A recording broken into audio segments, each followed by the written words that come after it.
Hey everybody, welcome to the GMG review. Today we're taking a look at Dungeonbowl, the game of Subterranean Blood Bowl Mayhem's expansion, Deathmatch. Now you do need a full copy of Dungeonbowl to play this expansion, and the idea behind this is it adds new tiles and teams to your Colleges of Magic playing in the dungeons underneath their university. So this was kind of along as a complimentary review copy by Games Workshop, and what I've done is I've already cracked it open, and I've given one of the two teams to Mike, who is my consistent Dungeonbowl opponent, but I kept one to show you. They do come in colored plastic, so the College of Death sprues here.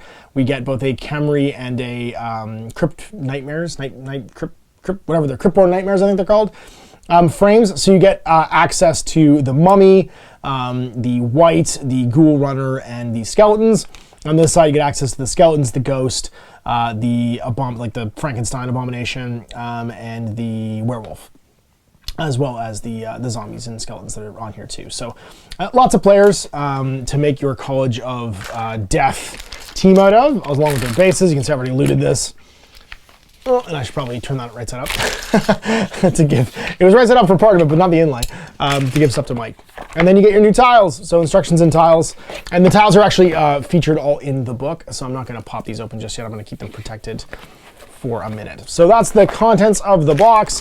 The two other additional frames, actually 3 frames technically, are 2 halfling frames. And then you also get the Wood Elf frame in the box for the College of Life.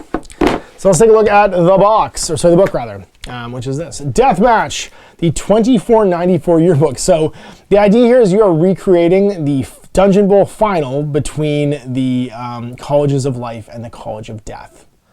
So cracking this guy open, we're looking at the history of the 2494 final. This year's Dungeonbowl Championship final was a close-fought affair with the Colleges of Life and Death vying for the trophy. And that's the idea behind this box. It's kind of a historical reenactment of that final with the Emerald Crusaders against the Black Widows. You've got basically a whole team full of halflings here. Lineman, halfling catcher, a hefty, a wood elf lineman, wood elf lineman, catcher, thrower, and war dancer. So the frame of 6 elves, and then 1, 2, 3, 4, 5, 6 halflings on top of that. Versus the Black Widows, and they've got 3 rerolls and a Jade Wizard, and 3 rerolls and an Amethyst Wizard. So you can see here, you don't really get like the full gamut of like options in the box, but they give you 2 pre-constructed teams so that you can replay the final and also play like a standard Dungeonbowl game with these if you want.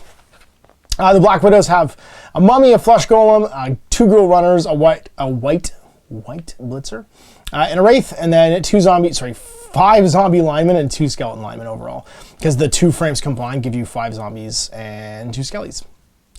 They get 3 rerolls and an Amethyst Wizard. So a lot of rerolls in here because, you know, you're padding it out with rerolls. Special rules. When playing the 2494 Dungeonbowl final, there's a selection of special rules that are also used. There's designed to make this a unique fixture and fun Dungeonbowl experience. So the special ones are a matter of life and death. Get it? The Emerald Crusaders players may not use team rerolls while the College of Death within a College of Death tile, and then the Black Widows players can't use team rerolls while they're in a College of Life tile. And all the tiles in here, as like the additional tiles, are either life or death. So you can see one side is life and the other side's death, and you get a specific layout.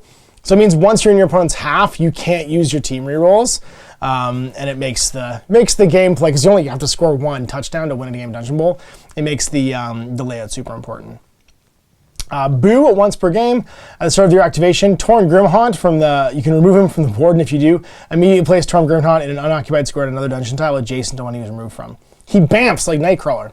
The square he's placed on must be adjacent to a wall, because he goes through a wall. So basically he could go from like here to there if he wanted to, or here to here if he wanted to, because this would be adjacent to a wall. Swift as the Breeze, once per game. When Liariel Swift Song fails a dodge or leap roll, he can just treat it as a 6 instead, because he's great. A quick bit of Necromancy. Once per game, the Black Widow's coach can immediately remove 1 player from the dead to an injured box to the reserves box, because you're just like, we'll just put his arms back on. And then Healing Herbs, same thing. You can go from KO to reserves for the life team. And there's your special layout. Different tiles. So each of the tiles has special rules from the College of Life and the College of Death. And you can choose to mix these into your standard Dungeon Bowl games as well. So like the College of Life has the tuck shop. So if you're in activation, you can do an action to be like, was it something they ate? And you get prone and cause a turnover. Or, oh, that's my favorite, and get a reroll. You can reroll a block dice, agility test, or passing test until the end of the game. So it's not a team reroll, it's that player gets like their own sort of like built-in skill reroll. And then don't forget the veggies. After consuming a new trial superfood, this player seems to be at the top of their game. They increase their strength by 1 until the end of the game, and you can only benefit from it once, even if you roll it more than once. A Tranquil Meadow, you get +1 to your movement allowance until the end of your activation if you begin in there. The Root Walk, any player who ends their activation in the Root Walk must roll a d6. On a 2+, this player continues their activation as normal. On a 1, you become entangled and you can't keep moving. At the beginning of an entangled player's activation, before declaring if they're going to make an action, they roll a d6, and if it's less than their strength, they break free. But if it's a natural 6 or higher, then they stay there. The Fungus Farm, whenever a player ends their activation in the Fungus Farm, roll a d6. On a 2+, the player shrugs off the effect of the spores and is unaffected. On a 1, the player is placed prone.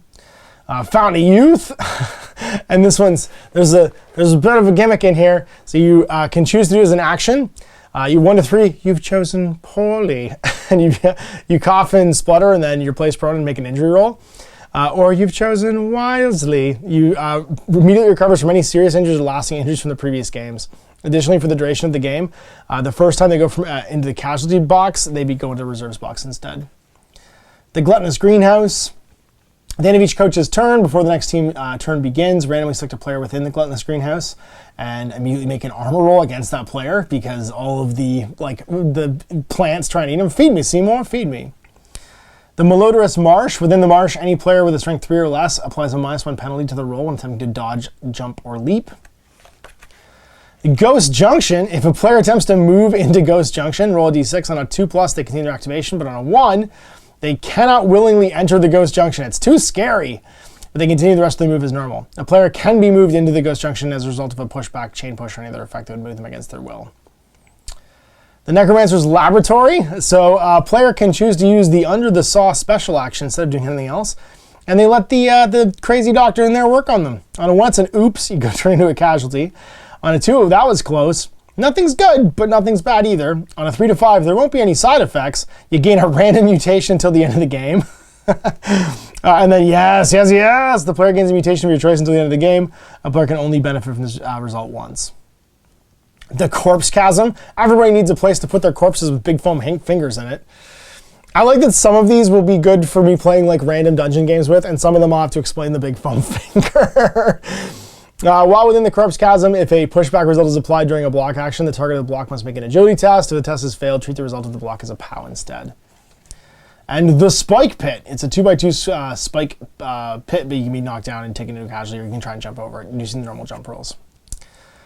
And that's it. So this is like the background for the 2 teams, some Ask Lord Borak, the college reports, doing sponsorships, so getting sponsorships in Dungeonbowl for your campaign, which is kind of cool. So you can be sponsored by Cragfall's Catacomb Cartography. Can't use an old map to explore a new dungeon. Dr. Brower's Prototype Portals, getting you there 50% of the time, every time. There's so much tongue-in-cheek, jokey stuff in here. I love it. Air Oberwald, just boot it. Because Griff Oberwald has his own Yeezys. And then all the portraits, the team portraits for the team, which is pretty great. Extra models you can do, so extra mixes of the 2 colleges. So like the Pinewood Picnic Eaters, where you mix in some bloaters, the Oak Bloom Orchards, the Verdant Blossoms, the Bone Splinters, the Brazen Blood Curdlers, and then the Midnight Maniacs, and then the paint scheme for the Emerald Crusaders. And that's it. So I kind of like this. I mean, Dungeon Bowl is, the thing with Blood Bowl is once Blood Bowl and Blood Bowl 7s are out, you can't really mess with Blood Bowl, but Dungeon Bowl is the perfect theater for this kind of crazy stuff, because it's adventure Blood Bowl, right? It's taking Blood Bowl and making kind of an adventure game out of it. So doing new tiles, enhancing, has a way to release more teams basically into the mix.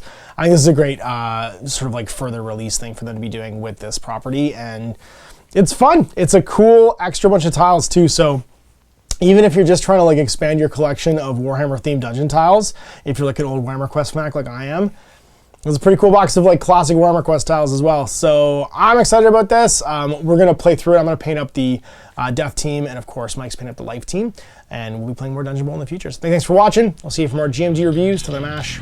Have a good day. Hey there, I hope you enjoyed that video. There are tons of other games already recorded for you to watch.